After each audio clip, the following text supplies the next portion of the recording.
31 AD. The marble floor beneath your bare feet feels less like stone and more like a sheet of ice harvested from the deepest winter. You are standing in a hall that officially does not exist, surrounded by 12 other girls who are dissolved into statues of silence. The air here is heavy with smoke and fear.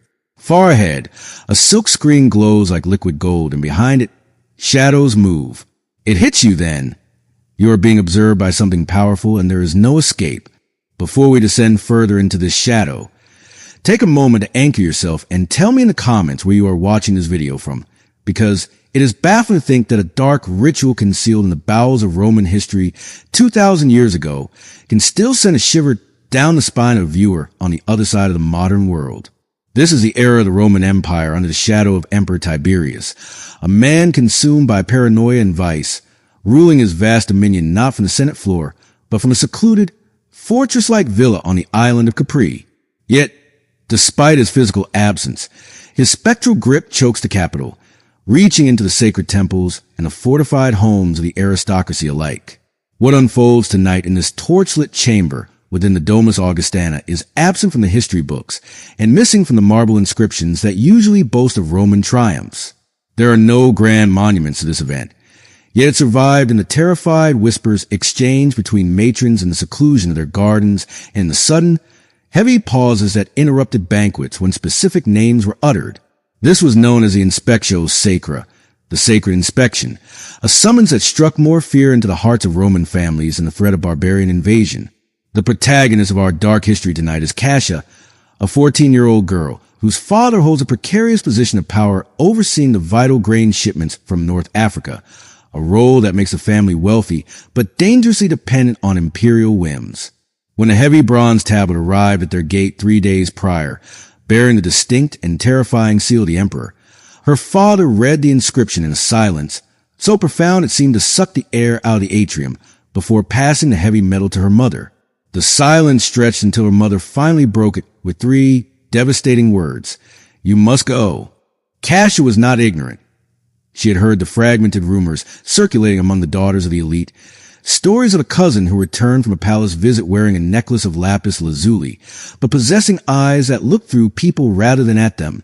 There were stories of family friends who flinched at sudden movements, and, most hauntingly, the girl from a neighboring estate who vanished entirely, explained away by her parents as a sudden conscription into temple service that no priest ever corroborated. The preparation for Cassia was swift and ritualistic, stripped of any familial warmth.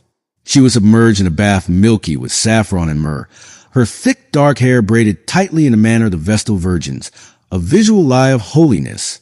Although she was no priestess, she was draped in a stola of deep violet silk, intricately embroidered with gold threads and patterns representing submission and purity, the fabric woven so finely that it clung to her frame, revealing more than it hid. This was no accident.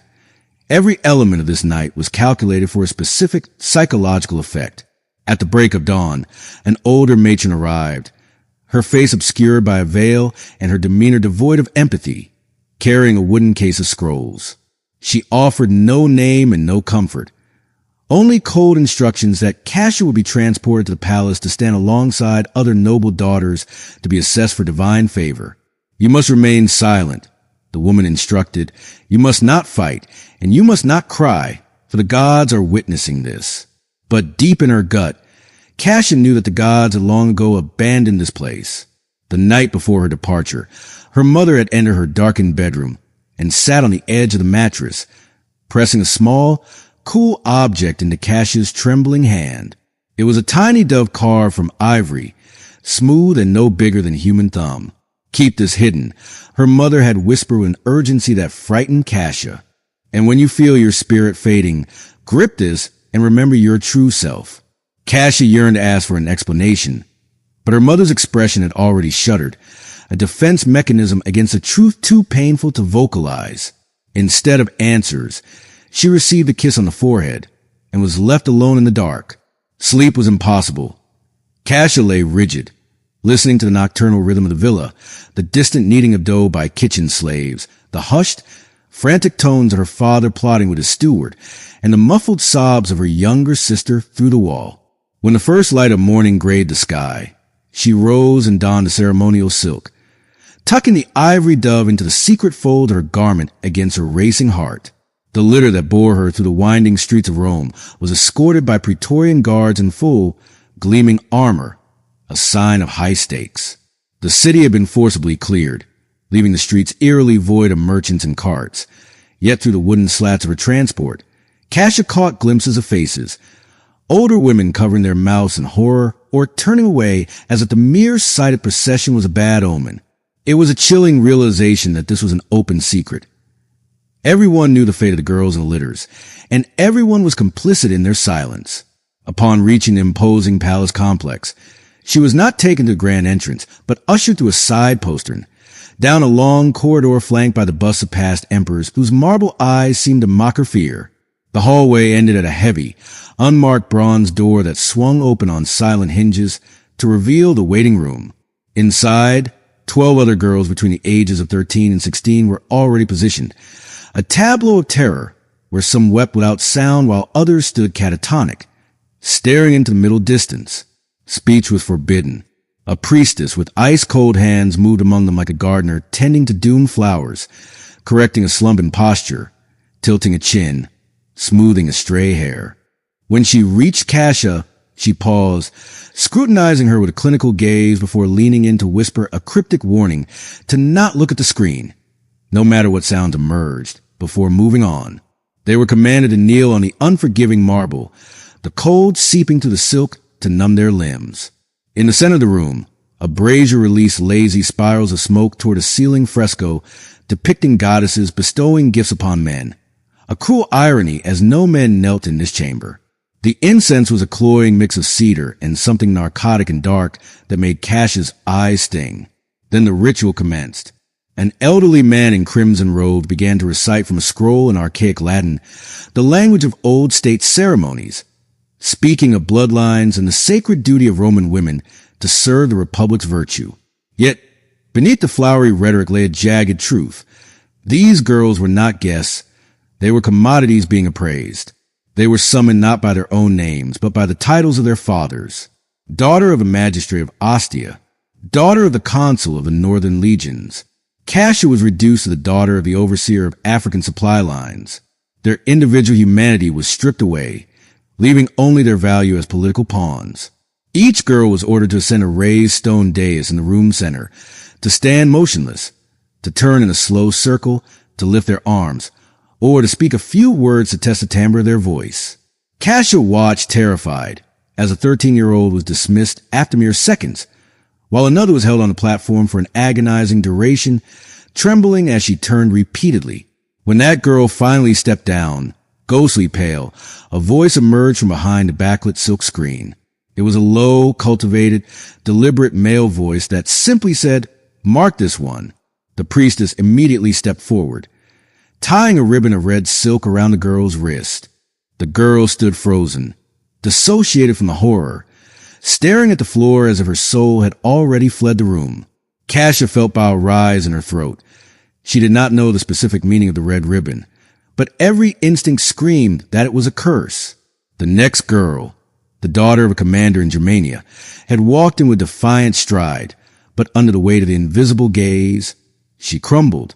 When the disembodied voice asked her to speak her father's name, she choked, silence stretching until the priestess barked a command. The girl's voice cracked, and the man behind the screen sighed with audible boredom, dismissing her. The girl stumbled back, humiliated but safe, and Cassia realized that rejection was the only victory here. Then, her father's title was called. Cassia's legs moved on autopilot, carrying her to the cold stone platform. The torchlight threw elongated, monstrous shadows against the walls, making the room feel like a cavern. She kept her eyes lowered, but she could physically feel the weight of the eyes behind the screen, calculating, assessing, consuming. The priestess circled her once and nodded. The voice spoke again, not the emperor himself, for she would have known the voice from public decrees, but a proxy, an older man wielding the full weight of imperial authority. He commented on her posture and her lineage, noting the cleanliness of her bloodline, but then he paused. She resists, he noted. Cassia's heart hammered against her ribs like a trapped bird. She had not flinched, She had not spoken, yet he had sensed the internal rebellion, the part of her spirit that refused to bow. The priestess moved into her personal space and asked the ritual question, "Do you consent to the Emperor's grace?" It was a trap. There was no option to decline without destroying her family. She visualized her father's execution, her mother's exile, the total erasure of her house. Then she thought of the girl with the red ribbon and the neighbor who never returned. Swallowing dryly, she whispered, "I consent." The silence from behind the screen was deafening, stretching for an eternity before the voice simply allowed her to pass. No red silk was tied to her wrist. She was guided back to her place, unsure she'd been discarded as unworthy or spared a terrible fate.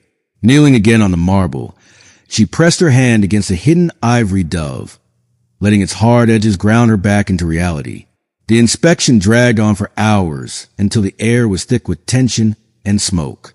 By the end, 3 girls wore the red silk. They were led through a side door behind the screen and were never seen by the group again.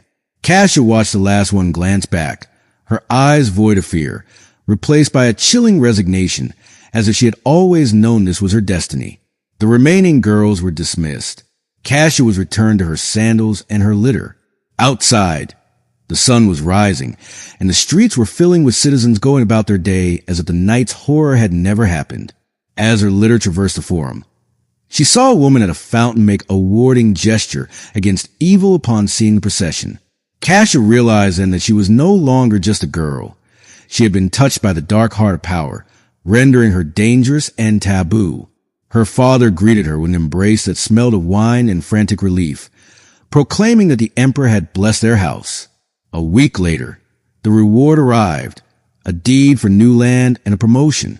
Her father threw a feast, toasting the gods and the divine favor, while Kasia sat in silence, unable to eat, feeling the gaze of her mother who understood the transaction but said nothing. Life resumed its superficial rhythm music lessons, garden walks, family gatherings, but Kasia felt separated from the world by a pane of glass. When her sister asked about the palace, Kasia found she had no language to describe the feeling of being reduced to currency. Years later, she would marry a tribune, raise sons, and manage a household with the stoic efficiency of a woman who keeps her soul locked away. She never spoke of that night to her husband or friends. Yet, in the quiet, vulnerable hours before dawn, the memory would return unbidden. The sensation of cold marble and the judgment of a voice behind silk.